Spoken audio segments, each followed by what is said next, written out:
Just a few months ago, I recorded a video about coming layoffs and tied the video to the ongoing war between Russia and Ukraine. What's happening today very much affects you and your job security because you may have already reasonably begun cutting your daily spendings and may have canceled your Netflix subscription, adding to the company's ongoing woes. So if you're wondering what you can do during recessions like this, where layoffs are already taking place, keep watching this video and hopefully you will learn more about your possible mission to stay employed. Let's mention job hopping here. Job hopping is possible and even beneficial to your career at some point. However, when there is a global crisis and huge and wealthy firms implement hiring freeze schemes, things get overwhelming. In these turbulent times, companies and investors prioritize profits over growth. And when corporations begin to lose money, or when incompetent analysts provide inaccurate growth forecasts, the first thing on employers' mind is to implement a hiring freeze. Put your hands up. But you told me to freeze. All right, on freeze. A hiring freeze is implemented to minimize the number of employees, and this is when attrition begins. So I would call it a transitionary bridge that comes before terminations take off. It's a less disruptive technique to cut the workforce in order to decrease business expenses and payroll, which may consume up to 60% of companies' gross revenue depending on the industry. We are not officially in a recession right now. If you can read and understand employment reports, you will see that the US economy is pretty strong. In April, the unemployment rate stayed at a healthy 3.6%. Job growth was prevalent across industries except for tech. What we're witnessing now with layoffs is an unavoidable and painful job market correction. So the good news is that those companies that were understaffed in the past will now be staffed again, bringing back the equilibrium to the labor market.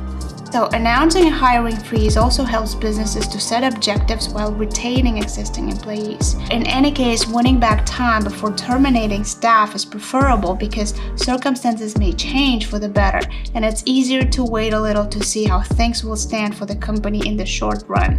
If you are fortunate to work for a wealthy employer who has amassed a sizable cash reserve, such firms can afford a prolonged hiring freeze. If your company's management has a history of reckless spending and overstaffing, you are doomed. Thank you, management, for that. Oh, thank you.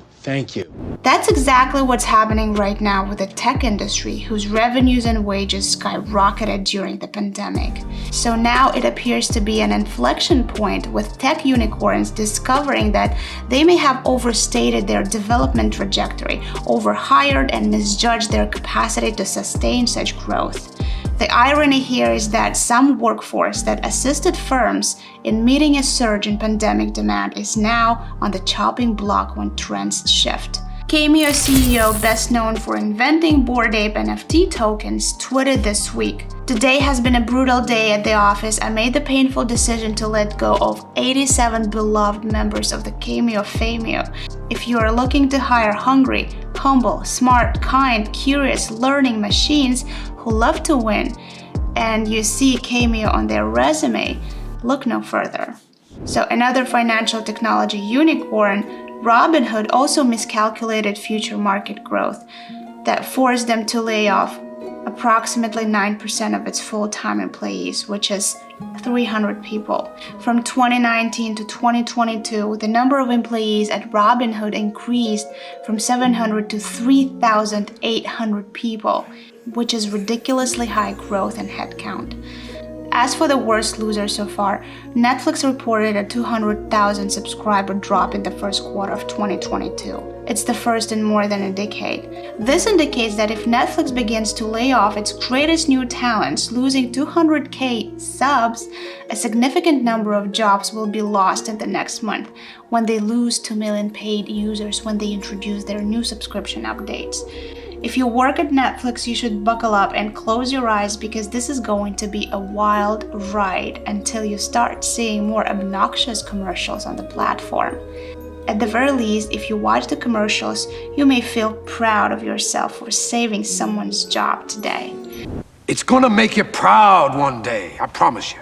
Speaking of obnoxious, I don't see how Facebook or Meta will be able to stop its attrition, because prior to the pandemic, Facebook's global revenue was 97.9% coming from its ad revenue. With extraordinary hiring numbers made in the last 2 years and stock prices being pumped, it's not a surprise Mark Zuckerberg has to stop hiring too and sort out his priorities. And now that you have all the context and have an understanding that working at a public tech company is ridiculously unstable because it looked like a bubble, now it's time to see at how you can survive a layoff or at least minimize your loss of income. If you haven't previously done so, or if your CEO hasn't kept the firm up to date on downsizing plans, talk to your boss first if you're worried about being laid off in a few weeks or months. If you are a new hire who has recently joined the company, or if your performance has been subpar or even poor, you will most likely be sacked soon. But being laid off isn't that horrible because it doesn't affect your prospects of finding another job, being rehired, or receiving financial assistance from the government through your employment insurance as a temporary help. Working in a bubble-free industry such as essential services, government, and companies that are not publicly traded may be a good alternative if you want to reduce the risk of being laid off in the future. Because employees at publicly traded companies sometimes receive a considerable amount of their pay in shares, the huge salaries you have previously earned at large tech firms can vanish and become less and less appealing on paper. And because technical skills are in high demand across all industries, in reality, competent employees have a lot of job possibilities right now. Because layoffs are common in the tech industry right now, and chances you are a tech employee, I believe your job can be done remotely. So do so if you can manage 2 schedules.